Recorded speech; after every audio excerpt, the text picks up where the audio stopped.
Shalom, selamat berjumpa lagi dalam seri Bina Iman. Kali ini tema yang saya bawakan adalah memberkati orang lain, yang diambil dari Efesus 1 ayat 15 dan sampai 23 dan Efesus 3 ayat 14 ayat 21. Saudara, saya hanya membaca beberapa bagian ayat saja. Selanjutnya saudara dapat ikutin dalam Alkitab.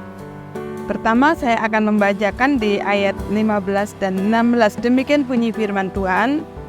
Karena itu setelah aku mendengar imanmu dalam Tuhan Yesus tentang kasih-Mu terhadap semua saudara orang kudus, aku pun tidak berhenti mengucap syukur karena kamu, dan aku selalu mengingat dalam doaku. Demikian firman Tuhan.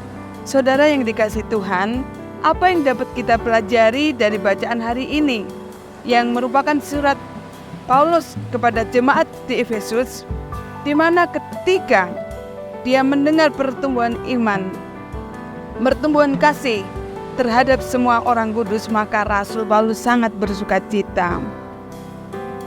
Dalam hal ini Rasul Paulus sungguh sangat bersyukur karena jemaat di Efesus bukan hanya sekedar menyebut dirinya Kristen, tetapi ini dibuktikan melalui keteguhan imannya kepada Yesus, tetapi juga keteguhan iman melalui kasih kepada semua orang kudus.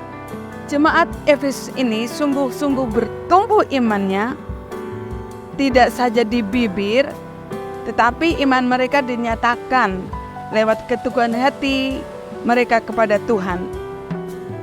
Artinya sekalipun mereka banyak ujian, mereka tidak goyah. Inilah yang membuat Rasul Paulus bersyukur, bersukacita, dan terus mengingat jemaat di dalam doanya kepada Tuhan.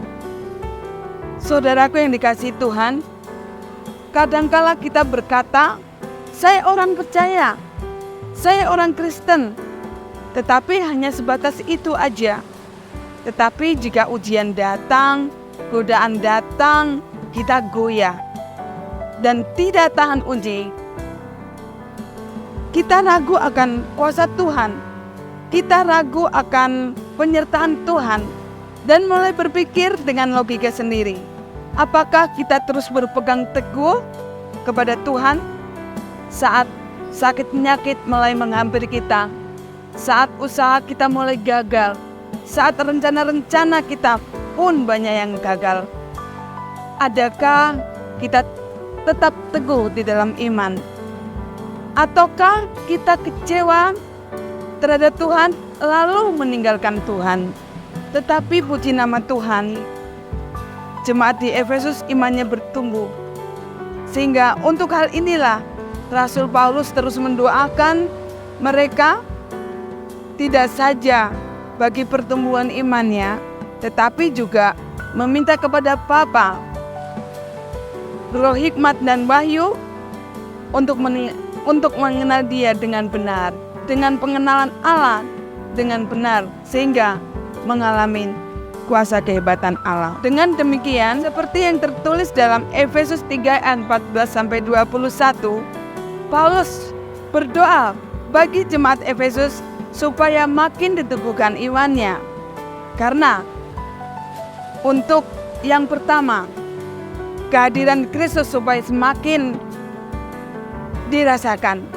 Kedua, supaya makin berakar di dalam Tuhan dan mengasihi sesama. Yang ketiga, makin memahami pikiran Kristus. Dan yang terakhir, yang keempat adalah supaya dipenuhi dengan seluruh kepenuhan Allah. Artinya, kehadiran Allah dapat dirasakan oleh orang lain, sehingga dengan demikian kita bisa menjadi berkat buat orang lain atau bisa memberkati orang lain. Demikian seri Bina Iman kali ini, semoga menjadi berkat buat kita semua. Shalom.